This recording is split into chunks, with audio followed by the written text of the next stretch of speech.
façam o tal do triplo C.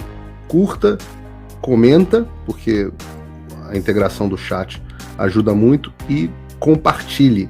Você pode fazer essas 3 coisas que ajudam o algoritmo a aparecer. Mas eu não estou brincando não, pessoal. Dá uma paradinha agora de 1 segundo e clica no joinha, porque às vezes essa pessoa já está acostumada a ouvir isso. Não, é importante que você faça isso, porque se você não fizer, inclusive atrapalha o vídeo. Parece que o vídeo é menos relevante. Agora no segundo semestre você entra numa clara estagnação, né? Estagnação nominal do PIB, mas quando você quebra o PIB de forma minuciosa, a coisa ainda fica mais grave. E um governo que vai fechar um ano, eu tinha feito a aposta, no início do ano eu falei 200 bilhões de déficit. Eles tinham projetado 70 no início, depois foram para 100, e eu falei, vai ser 200, vão ser 200. Haddad prometeu 100 e tá indo para 200, hein? Exato. Você vai acertar na veia. Eram 70 na época onde eles resolveram propor acabar com o teto. Eu não sei se você lembra, a promessa era, não, vamos acabar com o teto e vamos fazer 70 neste primeiro ano de déficit. Aí eu falei assim na minha cabeça, eu falei assim, porra, se querem acabar com o teto, é porque eles não têm mais teto, eles não vão fazer 70. Eles vão fazer o dobro do que eles disserem que vão fazer. E aí eles prometeram 100 depois que acabou o teto, mandaram um orçamento com 100, né, quando chegaram no governo, a promessa, o pedido de fim do teto veio ainda na gestão do governo Bolsonaro, ainda com o Congresso antigo, depois veio o orçamento com os 100, a promessa de 100 do Haddad, e eu acho que vão ser, hoje, pelo que eu estou acompanhando do ritmo das contas públicas, eu acho que vai ser mais de 200. Eu falava assim, 200 era o meu número redondo, mas eu estou achando que vão ser mais de 200. E aí, você entra na conta, inclusive na fórmula do teto de gasto, mas você entra numa conta complicada. O Brasil supostamente vai crescer alguma coisa em torno de 2,5% esse ano, ou 3%, talvez, alguma coisa nesse meio do caminho. E no ano que vem, as projeções de crescimento para o ano que vem são completamente irreais, caso a economia continue nesse processo de estagnação. E, ao mesmo tempo, o governo prometia um déficit primário, né? 0 para o ano que vem. Só que, como é que funciona essa conta? Você está fazendo um déficit de 200 bilhões esse ano. O governo não comprime despesa. Esse governo não comprime despesa. Então, a única forma que eles conseguiriam fazer um déficit 0 para o ano que vem seria com um aumento brutal de receitas. Só que a arrecadação está caindo. E com o PIB estagnado, a arrecadação certamente não vai crescer. E como as receitas, não só elas não contraem, elas se expandem, o déficit do ano que vem tem que ser maior do que o desse ano. Está errada a minha conta? Eu acho que tua conta vai em número. A última análise que eu tinha lido um pouco mais fria estava projetando 203 bi, né, de déficit. Então acho que você vai acertar na veia ali. Se a gente analisar hoje, já está muito mais próximo disso. Nós estamos dia 13 de dezembro, né? Até os dados de novembro, você já estava vendo esses dados, se não me engano, estava em 157 bi em 12 meses. Não sei se você está com a internet aí, dá uma puxada. Acho que foram 147 ou 157 bi primário, hein? Nós estamos falando de déficit primário. Primário, exato. Porque as pessoas sabem o que é primário. Exato. O que é a diferença do primário? O primário nada mais é do que a arrecadação menos a despesa. Então o governo está gastando 150 bi a mais do que está arrecadando. E mais, você vê a despesa real, descontada a inflação, crescendo, e a receita, a despesa crescendo real e a receita caindo. Então é uma boca de jacaré que ela se abre. Ou seja, o déficit só vai aumentar, né? E aí que eles começam aqueles subterfúgios, né? Então, olha lá, vamos pagar o precatórios, mas será fora do teto, fora do arcabouço fiscal, do calabouço fiscal. Olha, vamos pagar o salário de não sei quem, mas é por fora. É a mesma coisa que, de repente, você olha e fala assim, olha, cara, eu tô sem dinheiro para pagar a escola da minha filha. Vamos fazer o seguinte, coloca na coluna ali, na letra Z do Excel, que aí eu não apareço lá, como se eu não tivesse que pagar aquela conta. O déficit primário, a conta de superávit ao déficit primário já é uma embromação, né? Já é por si só uma embromação.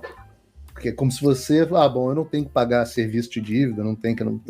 Não, claro, você tem que pagar, pô. É como se você tirasse o cheque especial das suas contas do mês. Falando, não, eu estou devendo no cheque especial, estou entrando em processo de falência, mas nas minhas despesas e receitas eu estou equilibradinho. Então, já é uma mentira, Mas ainda nesta mentira, que o mercado no consenso de Washington, passou a adotar, ainda nessa mentira, o governo tem feito um trabalho horroroso. A minha pergunta é, se a arrecadação começa a cair, essa boca de jacaré que você fala, a despesa ela não para de aumentar, como que o governo fala em déficit zero para o ano que vem? Agora já estão falando menos, já estão dizendo que talvez não. Um dia o Haddad fala que sim, outro dia a Simone Establishment diz que não. Então tem aqueles sinais contraditórios. Mas como que seria possível ter um déficit até menor do que esse ano? De que forma seria possível?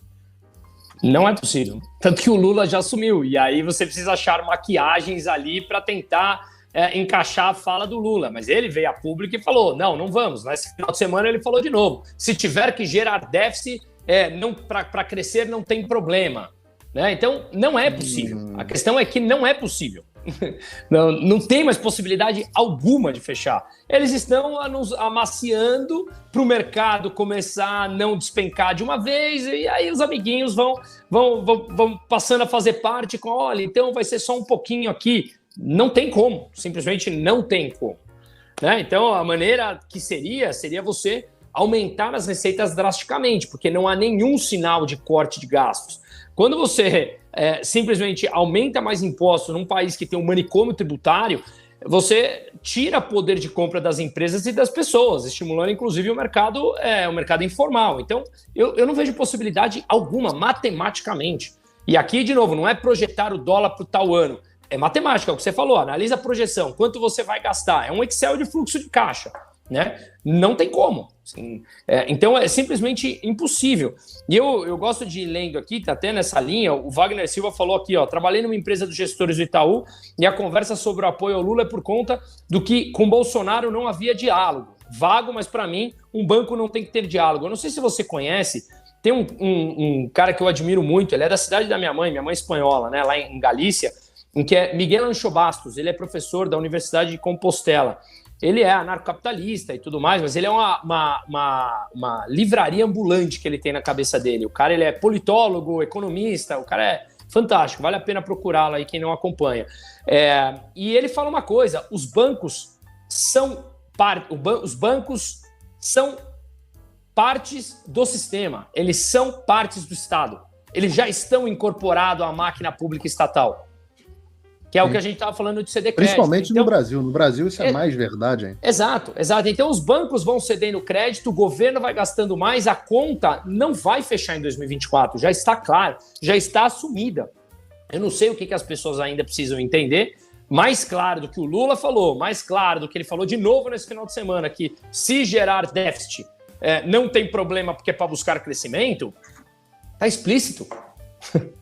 E aí o que acontece, Musa? Mais de 200 bi de déficit esse ano, 300 no ano que vem. O que acontece? Então, esse é um ponto importante, porque eu desviei aqui. Então, a gente estava falando do déficit primário, que é a diferença entre o que o governo arrecada e o que ele gasta, né? Que deu ali, 200 bi que deve terminar o ano. Beleza, gastou mais 200 bilhões do que arrecadou. Vamos lembrar que teve aquela PEC da transição de 200 bi lá no começo do ano, que pegou dinheiro do PIS e COFINS também, colocou numa conta ali meio estranha e jogou na economia. Beleza. O déficit nominal, que é o déficit primário mais os juros da dívida, pasmem, já está acima de 800 bilhões. Nós estamos falando de um percentual do PIB extremamente alto de déficit, hein? Se o PIB hoje está em 10 trilhões ali, nós estamos falando de 7, 8% do PIB que já está com déficit nominal. Então, a conta é muito complicada. E o Brasil, ele tem o prazo médio da dívida brasileira é de 4,1 anos. A cada 4,1 anos, vence o estoque da dívida. Claro que escalado em vários meses, ele vence. E, portanto, quando você coloca essa rolagem da dívida, o teu déficit vai mais alto ainda. Tá? Então, o meu ponto é, como você fecha a conta? Você tem três caminhos. Um é imprimir dinheiro para financiar, que no Brasil já não é mais permitido, né? Assim como é na Argentina. Bom, você acha meios, né? Você desvia o caminho e faz ali e consegue, mas não é tão claro quanto era na Argentina, né? Ou quanto era no Brasil até o começo dos anos 90. Mas sim, concordo com você faz via bancos, né? Imprime o dinheiro, o banco compra a dívida e o banco injeta o dinheiro na economia. Então você acha ali seus caminhos. O outro ponto é aumento de impostos, que está na cara que está acontecendo, e o terceiro é aumento de dívida, ou seja, o governo emite mais título público e capta mais dinheiro, que também está acontecendo. E aí, como ele fecha a conta? Se endividando mais, paga a dívida atual, rolando a dívida mais para frente. O estoque da dívida vai crescendo e, para quem empresta dinheiro a um ente mais endividado, é natural que você exija mais taxa de juros. E aí, você precisa do quê? Do Banco Central não autônomo e não independente, para o Lula ir lá e falar assim, quero que derrube a taxa de juros. É que está tão claro o sistema se fechando. Mas aí, se derruba a taxa de juros artificialmente, como é que rola a dívida? Aí é o grande problema. E aí, Dilma de novo. Dilma foi isso, né? É, claro. A Dilma foi isso. Aí você tem fuga de capital, você não tem atração de capital, a dívida não se torna pagável, e aí o governo precisa começar a injetar mais dinheiro na economia via crédito subsidiado dos bancos públicos, via esses subterfúgios que a gente falou de impressão de dinheiro através dos bancos, e o sistema populista está a todo vapor novamente. E a consequência e a única solução para isso é inflacionária, né? Sempre. Sempre. E quem sente mais? Os mais pobres. Sempre. E aí, quem sabe, as pessoas saiam da sua apatia e comecem a ter um pouco mais de ímpeto nas decisões que estão sendo tomadas, né?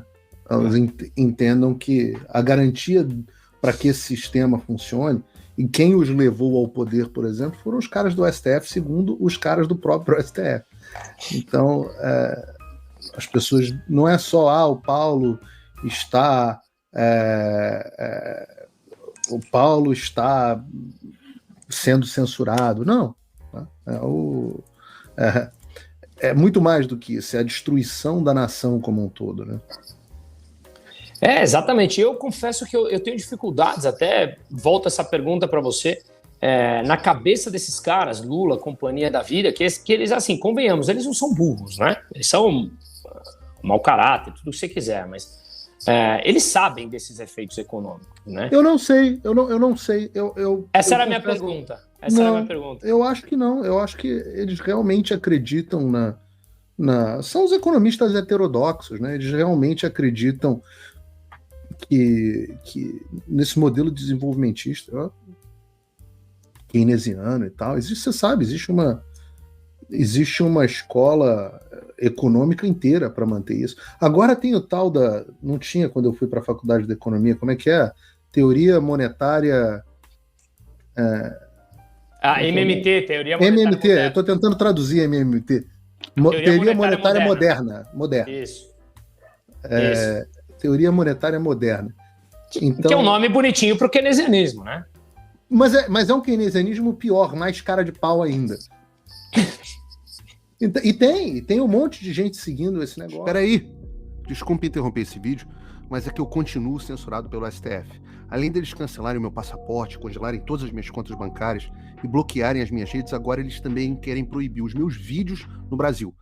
Você pode continuar me acompanhando seguindo o meu segundo canal, que é o canal de cortes. E se quiser ter acesso a todas as minhas postagens para sempre, deve se inscrever no meu Locals, que funciona de uma forma parecida com o Facebook ou o Twitter.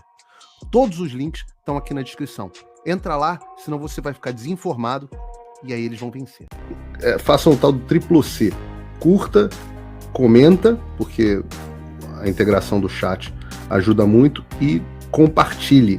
Você pode fazer essas 3 coisas que ajudam o algoritmo a aparecer. Mas eu não estou brincando não, pessoal. Dá uma paradinha agora de 1 segundo e clica no joinha, que às vezes sabe, a pessoa já está acostumada a ouvir isso. Não, é importante que você faça isso, porque se você não fizer, inclusive atrapalha o vídeo. Parece que o vídeo é menos relevante.